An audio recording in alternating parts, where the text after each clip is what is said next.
if we take that kind of new technology and democratize it with this tech, like with horse racing ownership, and this technology merged together, and give people the ability to own digital racehorses, race them, breed them, sell them, and win prizes. Today, I'm very excited to be joined by Chris Ebeling. If you don't know who he is, he's a professional animator, artist, and creator. He's the co-founder of ZedRun, an NFT project focused on horse racing. He's also worked on multiple Lego movies, which my family loves. And his Web3 entertainment studio is called Virtually Human. Chris, welcome to the show. How are you doing today? Michael, thanks for having me. I'm doing great. Thanks for the amazing intro. And I'm excited to be here and excited to talk shop. Excellent. Well, today, Chris and I are going to explore how Web3 will change the future of gaming and the entertainment industry. But before we go there, I would love to hear a little bit of your backstory, Chris. How'd you get into Web3? How'd you get into NFTs? Start wherever you want to start. Beautiful. All right. Well, as you mentioned, I've got a long career spanning in the traditional, entertainment space, the Web 2 space, working as a digital artist and animator, creative director on movies, and AAA games and trailers. Tell us a little bit about that. I'm just curious. Yeah. What does that involve? I mean, especially the Lego movies, because that's what everybody's going to. Okay. Yeah. Lego movie, one of the best projects I've ever worked on, to be honest. And there's many reasons why, and I can get into that. But, as an animator on the Lego movie, it's easier to explain to people if you're a cookie designer than an animator. But what I'll try to do is explain it anyways. So an animator is basically the person, the puppeteer behind the 3D objects. When I say I'm an animator, a lot of my family or friends go, "Oh, so you made the whole movie?" No, we're just part of we're one piece of the puzzle, right? Like we're part of that big one cog in the big wheel, which is a production house that produces these entertaining movies. There's if you ever look at the at the cast at the end and you see who's worked on it, the artist, there's 500 artists, digital artists like myself working on a movie like that. Wow. But as an animator, we're the puppeteers, right? We make Emmett move, and we make him wave, and we make him talk. Chris Pratt, he voices it. We get the audio, and then we sit and we act out performances. So we're kind of the actors in the movie. So we'll film ourselves actually doing performances to Chris Pratt's voice or Will Ferrell's voice. And then we'll show those to the director, to our leads, to the supervisors, and we'll kind of hone in on a performance and kind of create this illusion of life, is what we call it. So the whole goal for us is to make you believe that those Lego characters are actually living and breathing and have emotional value and connection with the audience. So yeah, it's an awesome job. And further for that context, I would say 3 seconds or 3 to 5 seconds is what we would animate in a week. Wow. So you take 3 to 5 seconds and you break that down to 24 frames per second, right? You're looking at 100 to 150 frames of animated movies. And that's what one artist has to deliver in 1 week. And that's a 50-hour week usually. So that's crazy. Yeah, so context. So your background is in this kind of animation that's often in movies, and I would imagine video games and stuff like that, right? How did that prepare you to enter into the world of NFT? Yeah, well, great question. But I've always been intrigued by new technologies, right? So working at, on the Lego movies, and, we're always at the forefront of new software that comes through to actually make our workflows faster. And you would have seen the boom of AI in the recent months, right? That is something which is going to change, the digital industry forever, right? This is a new revolution, you might say. We had the industrial revolution, we've had the agricultural revolution. Now it's the AI and machine learning one, right? But for me, I was always intrigued in these new technologies. And so when I kind of worked in that space, I also quickly started working in virtual reality when that came out. I was really intrigued by this new device that you can strap on your head and lose yourself fully in. And for anybody out there following, the Metaverse, that is one of the core components, or one of the many components of what we call the Metaverse, right? So always having the curiosity, always being intrigued, augmented reality, virtual reality, mixed reality and machine learning, virtual production is something which is also very big now, and using real-time engines. And so that curiosity actually got me, that curiosity along with my ability to teach and my willingness to educate is something that I'm passionate about too, put me in a position to lead up an academy in Australia, of all places, in Sydney, Australia, called the University of Technology in Sydney. And that's where I was, in 3 years, I helped build and form this master's course, which is focused on teaching youth or young students entrepreneurial ways of being like ideators and innovators with these new devices, right? So we would teach them how to make Lego movies and game trailers in the traditional sense. But then we would also then say, okay, how can you take these competencies and transfer them into these new mediums, these new outlets, these new hardwares and softwares where we know, like, I say this bullishly, but where I know in my heart of hearts, that is going to be the future, right? So I want to prepare students not just for today, but for tomorrow. And so through that curiosity, along came Web3 and blockchain, right? And so I was a late adopter of blockchain. I got into it about 2016, but then around then was CryptoKitties. That's very early. I hate to inform you. Okay. It is. I mean, I would love to have been a 2010 adopter, right? Or 2012. Right. But it was still early. And it's like, what is this? But then, this thing called CryptoKitties came out. And you were breeding cat pictures and creating new cat pictures. And it was like, that's interesting. And so me and my co-founders, my co-founder, Chris Laurent, who is the CEO of Virtually Human, he actually came up with this idea. He was working in a horse racing district. He was working at some horse racing companies. And he came up with this idea of, okay, what if we take that kind of new technology and democratize it with this tech, like with horse racing ownership, and this technology merged together and give people the ability to own digital racehorses, race them, breed them, sell them, and win prizes. So then from there, ZedRun was born, and we. When was that? What year was that? So that was an overlap. Like as any entrepreneur or someone who's an opportunist, I would say, you're always working your day job, but then you're always doing your little side hustles, right? And I implore all the students to do that as well, because you should never be satisfied, and there's always a way to, sharpen your sword and your wits if you have the time and energy for it, right? But so we were doing that as an overlap while I was at the university, and so we created the prototype. We came up with the pitch. We were doing some pitching on the side, but when we got our early seed, like investment, then we were able to, there was a fork in the road where we could go, okay, this is full time. So that was 2017, 2018, just around then. And then when I was able to go on full time, like in 2019. So yeah. And when did ZedRun officially launch as an NFT? Like, was it actually 2019 or was it more? No, well, we were testing the market. This is what's so interesting. Like we were testing by selling like just pictures of the horses and trying to come up with the idea of these. Like, they weren't even 3D then. They were just these flat vector pictures, and just to see if there was appetite, because in those early days and still now, NFTs, there's a lot of speculation, right? And sadly, that's hurt a lot of projects as well, because people believe in the speculation, and then of course some projects just decide to pull the rug, so to speak. And the NFTs are like very speculatory projects, but with us, it was kind of a test bed to see, is there appetite? If we say there's a roadmap, there's a game coming where you can race these horses and you can breed them, is there an appetite for it? And it was a really early days test to see that actually people were buying and selling these things without even a game out. So that, of course, gave us our light bulb moment, and we jumped in and we decided to create ZedRun as a game and go for it. So bring us up to kind of the present as far as what you're doing like now. Yeah. Okay. So since then, that was 2018, 2019. There was a big bull run, of course, in the NFT space. We had a huge success in 2021, and we were able to then raise our Series A, which was great. Align ourselves with some really top investors and some really good strategy partners. And since then, we've been building. I mean, the game's gone through all sorts of forms. We've worked with big partners, brands. We've brought like the likes of Budweiser and NASCAR into the space.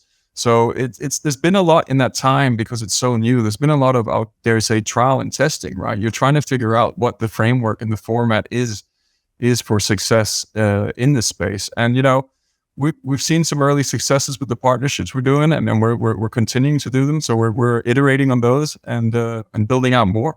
So the game is constantly getting better.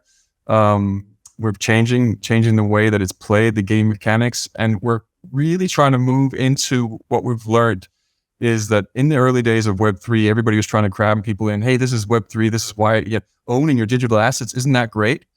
Where the focus was, where people use the term play to earn, right? And I think that sentence is wrong, because you're saying you have to earn, right? The focus is on earn. Where if you go play and earn, now the focus is where it should be, on entertainment and games. It's on the play. So you got to make your game fun. You got to make it sticky. You got to make it enjoyable. That's retention, right? And people, people vote where their feet, and they'll go where the fun is. So if your game's fun, people will come. And now, sorry. No, go ahead. Finish that sentence. So now what we're doing is play and earn, but free to play and earn, because now you need to think about inclusivity. You got to look at Web 2. You got to look at games like Fortnite's, the Robloxes, the what's it called, Candy Crushes, and any of these online like mobile games as well. They're free to play. They have no barriers to entry, right? And you can just jump in and you can get your so-called fix, or your dopamine hit, or your enjoyment, right? Your pleasure, your escapism. And so that's the focus now, is how can we make a free to play version of ZedRun, but where you have the ability to and earn on top of it, right? And that's where I think the focus needs to be. And I think that's what's going to really game changing, literally. Well, we're going to get into ZedRun a little bit more in a bit here, but I want to ask this question. Yeah. Why do you think Web3 will likely disrupt or change the traditional world of gaming and entertainment? Like, let's just talk about it look into the future a little bit, and given what you've seen in the years in this space, especially because you come from the traditional entertainment space, right? Yeah. How do you see Web3 likely changing all this in the coming years? Yeah, I think it's huge, man. I think, the main one is decentralization, right? And the ability to own your digital assets. Like gaming is key, and it's got its place. It's $1 billion industry. It's going to be an Olympic sport one day, I believe. I truly believe. Like, we've got, what have we got lately? We got skateboarding last year. I think we're getting breakdancing in the next Olympics. It's only a matter of time before they go head to head and have professional gamers competing for their countries. I truly, like, you can hang me up on that one, I think. But so based on that, right? It's a game of skill. It's a sport, right? It's a pastime, but it's a really popular pastime. But what decentralization and this digital asset ownership does now for the people playing games is it gives them ability to actually own digital items for the first time. All that time they put into something like Fortnite, or building a character in something like Elden Ring or World of Warcraft, you're building your guilds. You can now own pieces of that. And that's, again, literally game changing, pun intended, but that's where it changes. Now there's a danger there as well, of course, right? Because now people, are they playing the game for entertainment or fun, or are they playing it to make ends meet, right? Or make some extra on the side.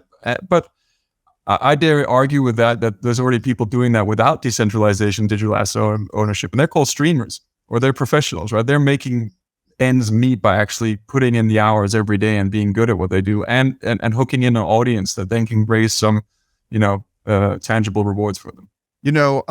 Recently, I don't know if you've been tracking this, but Yuga, who are the folks behind the Board Ape Yacht Club, had this thing called the Sewer Pass. Yes. With the Sewer Pass, you could play a video game. Yeah. And the person who got the highest score happened to be a professional gamer.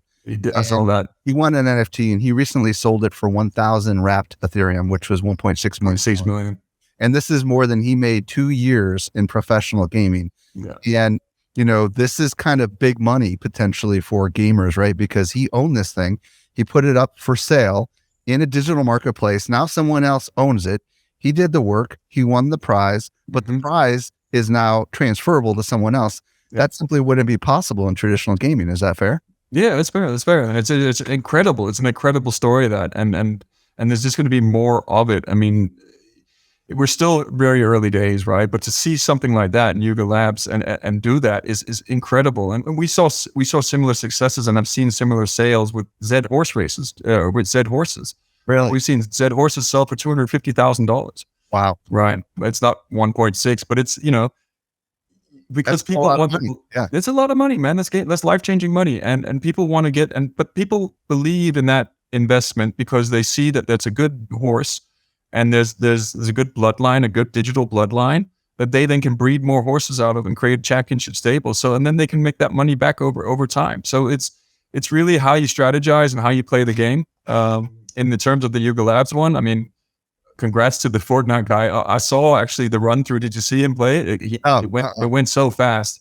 Like, the guy has like Jedi, senses. He's just moving all over the spot. But yeah, life-changing money. And it's amazing that then I think what's beautiful about it being a developer ourselves and having a company that does this ourselves is, we're not just taking all the money in, we're actually bringing money in and we're putting it back into the ecosystem and back into users and players' hands.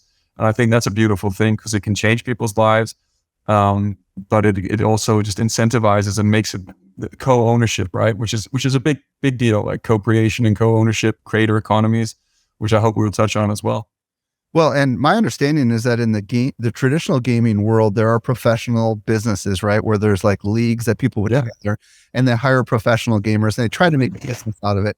But I would imagine with the ownership of things that Web3 brings to the table, there's going to be legit people that are going to be able to build businesses on the top of gaming. Is that fair to say? Yeah, 100%. It's just an extra utility. It's an extra layer of opportunity, right? Just like Web 2, we're in Web 2 right now doing this podcast, right? And it's an opportunity for the people who want to make something out of it. Like you're running successful podcasts out of Web 2 utility, and other gamers are doing that by streaming, right? Or TikTok dancers do it by TikToking and then getting loads of views, and then they get some product placement, they get paid to wear something, and that's how it works, right? So what this Web 3 is an extra layer on top of that. It's not changing any of that. It's evolving that. Now you can own the content that you put out. It's immutable. It's on the blockchain. It cannot be. It's on a transparent ledger system. Anybody can see anywhere.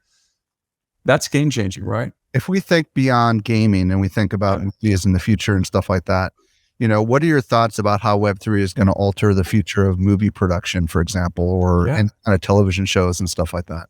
Yeah, look, I think we're going to be able to own assets from digital movies, just much like, you can walk into a Planet Hollywood, restaurant, right? And you can see the Terminator 2 leather jacket or the Die Hard singlet or the jeans that Bruce Willis wore or whatever, right? And somebody actually owns those. I mean, I think it's Bruce Willis and actually Arnold Schwarzenegger that had that chain. I'm not sure. Correct me if I'm wrong. But, if you've got money, you can buy it, right? And you can own them. So why wouldn't you be able to own, let's say, Sully from Monsters, Inc. or fractionalized ownership of Sully, of a main character? Why couldn't you own the rights and distribute the rights that way? I mean, there's a lot of legalities there, but I think for a business and somebody who's making a movie, you can get your funding early in the door, much like a Kickstarter campaign where you kind of, again, that's what these roadmaps are. It's speculation. It's a promise of something we're going to deliver. But if you're making a movie and you can get a trailer out there and you can, sell parts of that trailer digitally owned or characters, I think that's, again, it just adds another revenue model, another touch point for people who are creating. Well, and I think what's really exciting is if you can get lots of people to have ownership in this, then you can disintermediate the traditional ways of having to raise funds for these kind of things, which are centralized powerhouses who get to decide you can or cannot mention this or do this inside of your movie, right? Yeah, exactly. And we're seeing that already with the art world, right? Like that's what like a guy like Beeple, who everybody would know because he's the one who kind of hit the hype wheel and sold his 5,000 days of summer at was it Sotheby's for some ridiculous amount as well. But he's his own artist. He manages that himself thanks to the blockchain, right? And there's also musicians that do the same. That actually can now go, instead of having to go with a manager or with a label, they can actually manage themselves now and go and be directly the distributor of their own music, right, digitally. Yeah, and we've got a musician coming up on the show. We're going to talk about that down the road. Awesome. So let's talk about why games are going to be useful for Web3. We talked about how why Web3. We talked about it from one perspective about how Web3 could change the gaming industry and how it could change the entertainment industry. But there's plenty of people listening right now that are maybe not aware of how games could play an important role in Web3, even if they're not in games. So what are your thoughts on that? Well, we're already, everything's becoming gamified already is where I'd start, right? Like if you're looking at, I'm big on real-time engines, something like Unreal Engine or Unity. I mean, those are game engines, but they're democratizing the way that we make movies, right? You're using it for real-time production. Movies like The Lion King or series like The Mandalorian all use the power of these real-time engines to produce movies. And it's to cut costs, but it's also to be more creative as a director or as a creative artist. There's just more flexibility. In a traditional movie sense, you have a pipeline, which is very linear, but because you can use real-time engines, you can actually tap back into other stages and do a lot of things at the same time. You can do your lighting along with your animation, along with your acting, along with modeling assets. And it just creates this way more organic and creative workflow. It can be dangerous because you don't really want to give creators the creativity all up to the end, because, it's hard to nothing is perfect, right? You always, the hardest part is letting go. But so there's one aspect there. But even like virtual like training programs in VR, right? Like we do a lot of like this. I know that there's chemistry labs that are simulated. There's architecture that's built as well. You can see a house and you can visualize it through weather conditions before it's even built, and you can test it through simulations using game engines, right? So game engines are super common now already. And even when we're playing, like if you're doing a VR simulator and you're trying to like do some CPR and you're practicing nursing or CPR as an AMBO we call them, but as an ambulance, what do you call them? Outreach 911. We call them like, my gosh, I can't even remember what we call them. But they're like first aid person. Yes, exactly. Sorry, my lack of knowledge there, but EMDs, I think we call them emergency technicians or something like that. But those training programs are now gamified, right? Like they're made in a way where it's a cause and effect, and you're getting error feedback. If you do something wrong, it's like a game. It's like Super Mario. You do something wrong, you get smaller. You do something wrong again, you die. Then you start over. Same things. It's repetition. It's error feedback.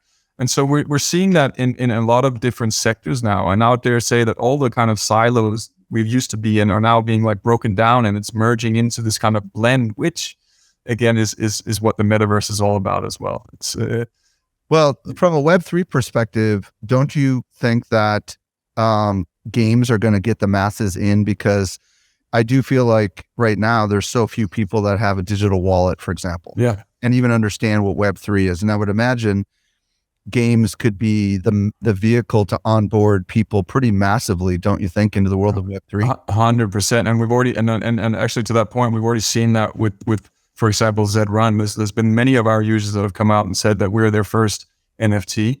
And it's because of the appeal of owning a horse racing that they went through the strides of then understanding what a wallet is and so on and so forth.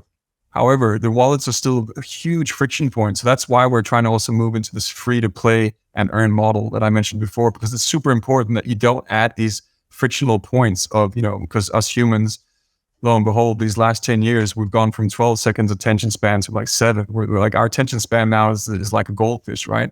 It's because of the Netflixes, the YouTubes. We have entertainment at our fingertips when we want it. So if we get met with these little friction points, which is a wallet transferring crypto, a lot of us give up, right? We just go, it's not worth my time. I've got a show to watch. I need to watch the next season of Family Guy or something like that, right? And so we need to be better. What we've learned, and this is like, I guess, knowledge share is try to make that wallet hidden. Like, don't show the people the wallet. Get them in your game, onboard them first, free to play, then bring them in, and then have some mechanic in your game. For example, for us, you will earn XP points, right? And if you're even racing a horse that you borrowed for free, or a horse that you've been given for free, just a trial horse, you can still earn your XP points, right? And from there, those XP points can now be, either swapped to tokens or other NFTs. And that's a way to kind of bring you in, show the familiarity of this is just like Web 2. It is Web 2. You're meeting them at Web 2, but then you're taking them on a journey, which is a bit different than the one they're used to. It's still very the same, right? XP, we all know it, but except for now, you get informed that, you know what? All that XP you've saved up, you can actually move it over here or swap it for one of these things. Now you own a horse. Now you have your first NFT. Now you kind of have been brought in, but at the right pace, I believe. Yeah, I want to zoom in on this a little bit. What I'm hearing you say is that, in the beginning, when you guys started, it was purely built on the blockchain. You needed to have a digital wallet. You needed to know how to, in your case, you guys built it on Polygon, which is even more confusing for some people. They don't understand how to set up Polygon, on their MetaMask or whatever. Exactly. Right? A little bit confusing. And then over time, you realize, okay, what if we just make it so that anyone can start the game, probably, I'm guessing, with an email address or a phone number. Yeah, exactly. And then you basically, they get to play the game, but the moment they want to trade or they want to upgrade or buy certain things, that's when you onboard them into creating their digital wallet. Is that what I'm hearing you say? Yeah, or we've done it for them already below, but that's when we introduce them to the mechanics of it. So you guys are just custody in the wallet. Yeah, so there you go. There's a vault there for you. Here's your NFT. Oh, you want to take it out? Well, here's these next steps that you have to do. And by then, they're already invested in the game from an emotional standpoint, but also they put time in it. So they're willing to go those next steps, right? It's you're giving them confidence through education, right? Versus the other way where we're trying to cram everybody into a Web3 hole, and it's very early days. So the people who we're getting in there are the people who are savvy. And there's an analogy I like to use, and it's just like everybody drives a car, right? But not everybody knows how an engine works or how to open it up and look at it, right? And correct. Not everybody knows how to do stick shift either, right? We don't necessarily have to, and we don't want to, because again, we've got other things we want to spend our time on. But for the people who do, they're like Sunday drivers. They got an oldie, a Chevy, and they're fixing it up and they're going out. They're loving that they've made this thing run and purr, and they pick it up and they oil it. That they get into it, right? Those are the people who are in the space now, I believe. There's few that we onboard through gamers who then have the willingness to do that and take those extra steps. But that's not the masses. The masses are the ones who we have to make it much more frictionless and easy to play. And there's a thing I like to say, and it's called time to fun.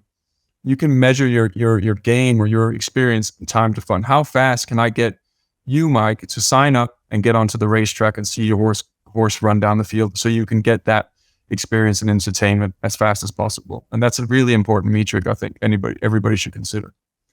So I want to dig a little deeper on ZedRun. So ZedRun was started, did it really take off in 2021? Is that kind of when you guys had? That's when we were able to, 2019 was a huge year, because that's when Beeple and NBA Top Shots, and I credit those two, if I'm historically looking at it. Yeah. Beeple was a big thing. NBA Top Shots was big as well. And then all of a sudden, people who are playing Top Shots, they go, wait, there's this horse racing game where we actually it's got utility, right? That was the key word. You can actually breed them, you can race them, and it's a game. It actually is a functional game. So from there, we kind of onboarded a lot of masses, and to this day, we're still, an active game. We've got 3,000 races a day. And, we're looking for more. We need to get. That's crazy. So 2019, you were one of the very first NFT projects then, if we're intellectually honest. Yeah. Or VFriends. You were before Bored Ape Yacht Club and Azuki and all the big ones, Moonbirds, everybody talks about, right? Yeah. So, I, considering you started in 2019, we're recording this in 2023. So we're like 4 years into your journey. I can only imagine you've learned an enormous amount of things that these other projects are just barely scratching the surface of. So obviously we've talked a little bit about onboarding the masses, but what else have you learned? Like what other wisdom, you probably made a lot of mistakes that a lot of people wouldn't even think about today, but tell us a little bit about what you learned over the last couple of years, just because I think this is a great opportunity for anyone. Yeah. Okay. Yeah. From a product standpoint, focus on game design first, right? Go back. Like I said, we were focused on just the whole Web3 aspect. Hey, this is great. You can own a horse, right? We weren't focused on the fun. We were focused, again, like I mentioned, we were focused play to earn. Then we went play and earn. So the focus is back on play. Now we're fixing the play part, and the game has just followed it the last couple of months. And we've got this amazing product team and head of product called Facundo, he's in tune with the community. He's chatting with them all the time. He knows his, I don't want to swear. He knows his stuff. He's worked in mobile gaming before, free to play. So he's bringing a lot of that knowledge on board, and he's just a really, really cool cat and really good at his job. And so we're making the game proper segmentation layers. So anybody who has a good horse to a less good horse to a worse horse, there's places for them to have fun, right? So that's one thing. And then there's the UX and the UI, the user journey, the user experience. It can't be too clunky. And that's where we talk about this whole wallet thing and Polygon and everything like that. We have to change that up and make that simple. And the way I look at it is, I need my 9-year-old to understand it. I need my 80-year-old dad to understand it, right? If those two can understand it on each their end, everybody in the middle has a chance, right? So you got to make things simple, that it's, again, that time to fun theory and escalation is there, that metric is measured and it holds tight. And then you got feedback. Oh. Yeah, a real quick question. Actually, I'm curious about how you grew the community also, right? Because part of my background as a marketer, it's not easy, right? Like a lot of times people, when they launch a project, they get some PR, they get some buzz, and then things just kind of die off over time. The fact that you guys are still around is kind of shocking. So, how in the world have you kept the community alive, and how have you grown it? Yeah. Okay. Great question. I mean, we engaged early and often with the community, right? We're always there. I'm on Twitter every day, reading everything they write, and I'm getting tagged in things. I'm, liking them. I'm commenting less than I used to, because sometimes it can get a bit of a time sink, and there's the constant squeaky wheels are there, and they'll always come in and take an advantage or to jump in, and it gets a bit. But we're there, and Facundo's out there, who's the head of product, and we're listening and we're working with the community alongside them. And one of the keys there as well is a creator economy, which I think is a huge thing in Web3, right? Creator economy, we touched on like the ownership of now creating your work, or the ownership of digital assets, or now if you create something. So I'll take you like on a journey in like what Fortnite Creative or Roblox do, right? They actually hand the tools over to their communities to build all these games. Now you're enabling and empowering your community to be the creators with you. Right. And now you're exponentially growing your so if I'm making a game, I'm going to get my friends to play it because, hey, I want to show it off, and they then create a game and they want to get, and so exponential growth happens there. So that's something we're focused on as well. And we've done that from the early days, and we've given them access, our users, to our API, so they can tag in, and they make tools that make it easier to race, and they can like get in and get the stats and the data, so they can build these tools that empowers them in the game of skill, but also them to run their own tournaments and do things on the side, which then again grows the ecosystem and keeps them engaged, right? Because we might not always throw the right tournament, like we're still testing stuff, and we might not do something that pleases everybody, but then one of the community members who has this ability to do so does it, and it's pretty damn cool to see that, because that's the way you want to do it. You want it to be inclusive, not just from hey, anybody can play our game, but also inclusive from, we want to empower you creatively, like with creativity, and give you the tools so you can be. So there's a lot more to come in that part from us. I think I'd mentioned to you that I had Lindsay Mack on the show. Yeah. For those that didn't catch the show, she was working for a really big alcohol company, and Budweiser, I think, I can't remember, but Stella. Yeah. AB and Bev. Yeah. AB and Bev. And then, yeah. So Stella Artois partner with you guys, but you also partner with Budweiser and others. So yeah, I'm going to explain that partnership with brand side of it, just so you can understand how that's helped you guys, and how that might be helpful for others that want to partner with brands. Well, that's also how we grew our community, right? And by trust by association, by going hand in hand and going into combat with these big brands and doing these partnerships. It also shows like, Budweiser, the king of beer, horse racing, king of sports. It kind of made sense that in the metaverse that we're proudly, representing the king of beer in the metaverse. But with Lindsay Mack, and God bless her, she's awesome. She's such a great woman, and such a powerful woman. Like, she knows her stuff, and such a leader in this space. So big fan of Lindsay. We got to work very closely when Stella Artois kind of knocked on our door, or AB and Bev at the time, but it was the Stella brand they represented. And we did was that 2019? I think that helped like part of the hype as well, where we did a partnership, and we kind of introduced Stella into the metaverse, into Web3, into the NFTs. So we did some, select skins for our horses, some really designed skins, and then we did a Stella track, and we hosted some Stella tournaments on these Stella tracks. So it creates this, fan engagement, touch points for brands to get closer to their fans, and also cross-pollinating communities, right? Not only is the Zed community drinking Stella that week, but Stella people are also watching Zed and racing horses. So it's a beautiful kind of balance and mix of communities. And that, of course, helps grow. It makes a lot of sense too, because like I live in San Diego, and we have the Del Mar racetrack, which is the big racetrack in California.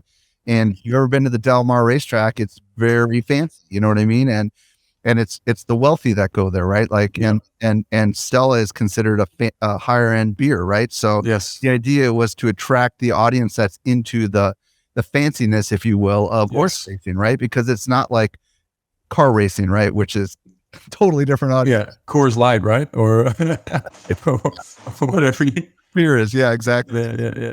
No, it's true, and I mean that's the beauty of horse racing as well. Is there's a lot of stuff happening around the track as well, right? It's the fashion. It's the appeal of being there, and you get to dress up. It's the, there's of course alcohol and drinking, and there's Right. other things happening as well. And so it's a bit of a party as well. There's DJs playing music, there's art being sold.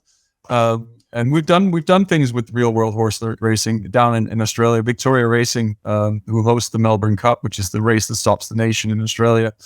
We did a metaverse. So we have a plot in Decentraland where we built the Zed headquarters. So we actually hosted a Melbourne Cup event there for all our users and community. We had DJs. We had a lady called DJ Havana, who's a famous. Well, she was. I mean, she's still. Maybe she was a one-hit wonder. I'm not sure. Don't quote me on that. I'm sorry, but she was. Yeah, she's an Australian DJ. We wanted to keep it Australian. She was there doing and spinning in her avatar and being a DJ, right? And so it was kind of, again, also a test bed to see, okay, how do we cross-pollinate the real world with the digital, and how do we get real world horse racing enthusiasts interested in digital horse racing, and vice versa. I mean, we've had players come to ZedRun and that was their first digital horse, but now they're interested in actually getting into the real world horse racing, right? So we've seen those kind of cross pollinations and journeys happen too. I have not seen one of your horse races. My daughter I bought her one of your horses, but I don't know exactly what the user experience is like. Is it a desktop experience, and is it a browser-based experience, or is it mobile? I mean, how does that work exactly? I'm just curious. Yeah, no, it's not a downloadable app at this stage. We are looking at mobile app, but there's reasons for that. I mean, getting things on the App Store when they're tied to NFTs and crypto is complicated. It's complicated, but there's ways around it now. I mean, I've been talking to a lot of companies about how to do it, learn from our mistakes, and we have our own roadmap in that area that we will be rolling out as well when we get to it. But we've built, the beauty is when you see a 3D horse race of ZedRun, it's actually built in with using JavaScript, and 3JS is the kind of language. And so everything is web rendered, which means you can't have an old computer, but and it runs on an iPhone 8 and above, right? But you can go in and load it up, and you can actually watch a 3D race and interact with it. So you can control the camera, you can click on the horses, check their stats. That's about the interaction there is at this stage. Will there be more where you can, amplify the game with a game skill or a choice? That remains to be seen. I mean, we're working on things in the background and always testing new ways to make this game more, entertaining, more engaging. So that kind of remains to be seen where we're at with that. But the beauty of that is it's accessible. If you have internet and you have a phone, which is about iPhone 8 and above, right? Which these days, maybe most people do, right? And otherwise it's desktop browser and the same. So you've talked about the metaverse a little bit, and I would love to kind of hear your thoughts on is your game a metaverse game, or is it becoming a metaverse game? Where is the metaverse going to fit in the ZedRun kind of? Because here's what we know: you've got a headquarters, I think you said in Decentraland, which is a decentralized metaverse. But beyond Decentraland, where are your thoughts on how metaverse and gaming are going to come together? Yeah, so it's interesting. I mean, we're still early. For the metaverse to really be what that whole North Star is, it has to be interoperable, right? You can't have these walled gardens, and ZedRun is a walled garden in itself. Decentraland is a walled garden, right? Decentraland operates in its own universe, its own metaverse, but then what they do beautifully is they bring other brands in, right? And that's where the interoperability happens. So you could argue that we do the same with ZedRun. We're bringing Budweiser in, and we could bring other brands in. We could work with other NFT projects and have any NFT themed tracks, or maybe if you have this NFT that unlocks this horse or unlocks that. So there's ways to play with the interoperability term, but for true interoperability to happen, we actually have to be able to take a Zed horse and plonk it into Decentraland and run around with it, right? 1 for 1, or into Sandbox 1 for 1, or into Fortnite 1 for 1, right? So Roblox, it's its own metaverse. It just doesn't have it has a creator economy. It just doesn't have the decentralization of owning your own assets. Fortnite's the same. World of Warcraft, NBA 2K. I mean, they all have it. They all have these little universes.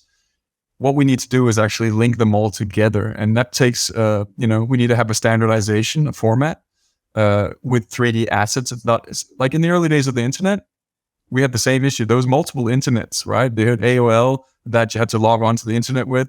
But then TCP came along and we had the standardization of what the internet is, and it became boom. Now it's just open, right? Everybody is on the internet, the same internet. We need to do the same with Web3 and the metaverse. But the hard part is what file formats. Now it's 3-dimensional now. It's and the rendering too, right? Because you're using all these exactly. as an animator. You use what are the two that you mentioned earlier? That Unreal Engine and Unity. So Unreal Engine and Unity are not decentralized apps. They just happen to be the apps everybody uses, right? Exactly. So it sounds like you need to have a decentralized rendering tool, right? First of all, then you need to have a decentralized standard, and it's going to be a while because right now you've got people that are playing Web 2 in the world of Web 2 and trying to be the owners, the kings of their hills, right? Of course. And it's going to be a long time before this all becomes kind of interoperable, it seems. Yeah, and does Mark Zuckerberg want to give up a piece of his cake, like so other people can come play? Like I don't know. I mean, and that's the thing. The technology will do it and can do it because we can agree on USD file format, for example, which is the Pixar universe has scene descriptor, which is an amazing file format, which has actually revolutionized filmmaking in the way that we do films.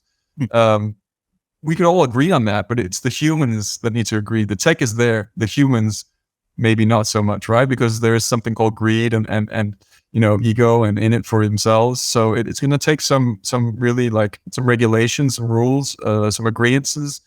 And again, I mean, exponential growth that AI is giving us. There's no reason why there won't be an AI out there already, basically, or in the next couple of weeks, where I could take a horse and I can transfer it to Sandbox, and it's just created the horse for me in Sandbox style, and off it goes. That's the way. It's fascinating because OpenAI, which was created by a bunch of people, and Elon Musk is part of it, was supposed to be open, right? And then Microsoft came in and gave him $1 billion, and then another $10 billion, and now it's not really open anymore, right? No. And there's this land race now between all these different people, Facebook and Google and massive entities, right? And now supposedly Elon Musk is trying to fund another open AI, a legitimately open one. But, I do think that it's getting easier now, like you said, for people to create things, right? Because AI, I would imagine, is going to allow people to do what you did in a week with a Lego thing in minutes, right? Yes. It's going to, and it's, while part of me and my artistic training and all that is sad, it's just evolution and it's how it's going to be. Like the farmers were sad when the tractor came along and took their, and they couldn't plow anymore. And the horse people were sad when the car came along, right? Exactly. So it's just, I have faith in humanity that we actually, we're resilient and we actually adapt. However, it's going fast, right? So I do have a restraint when I say that, because I also go, Jesus, it's going fast. Like there is Roblox just 2 weeks ago, I think. I put it on LinkedIn because I was fascinated by it. Now you can actually text and write what kind of color your car wants to be in Roblox, and it would change it. And you can just, prompt to stylize your car, make it fly, make the lights go on every 5 seconds. When I push this button, the lights flash. Like you're empowering creativity with using AI, right? And I think it's a beautiful thing. It's amazing. And it's only going to, the more we create people to be the creators around us, the more we're going to get, some genius inventions, because they're out there, right? Well, and it's really interesting because how hard it is to do the things that you do for your company, and previously what you did as you worked with these other companies. Yeah. And now there's the next generation that's learning how to do these things without having to understand, like you said, what happens under the hood, right? Yeah. And now they're able to do things really, really fast. So it seems to me as if we are we're going to be in a creative boom. Like, like people have said, this is the age of television because there's never been more shows because of all these streaming services.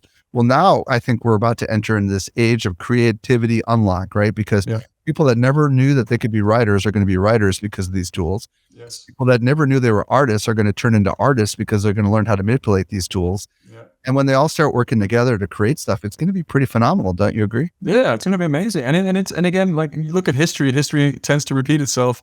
I mentioned TikTok. I mentioned, you could say, what make what are those Paul brothers, Logan brothers, right? They were on this thing called Vine, right? Right. And they were comedians, right? But they never had the avenue to be a comedian in the real, like in the standard world back then. They couldn't go and get a manager. Nobody would look at them, blah, blah. So they just did their stuff and they took advantage of it and they grew exponentially, right? So that technology empowered them to be creative as comedians. And now they're, they got their prime drink, which is, shaking the world, taking the world by storm, right? It's true. Right? Yeah. And now he's boxing legends in the ring, right? Like incredible journey, right? You can't hate that. So yeah, just like that, history will repeat itself. And as technology advances, we're going to figure out ways to use it to empower our creativity, to power our, like, what we want to try to do. And we're going to see some amazing things. We're going to see some things that we never dreamt of. I really, truly believe. Chris, if people want to check out ZedRun and your company, Virtually Human, where do you want to send them? And then also, if they want to connect with you on social, it's not Twitter's the channel. So what's your Twitter ID?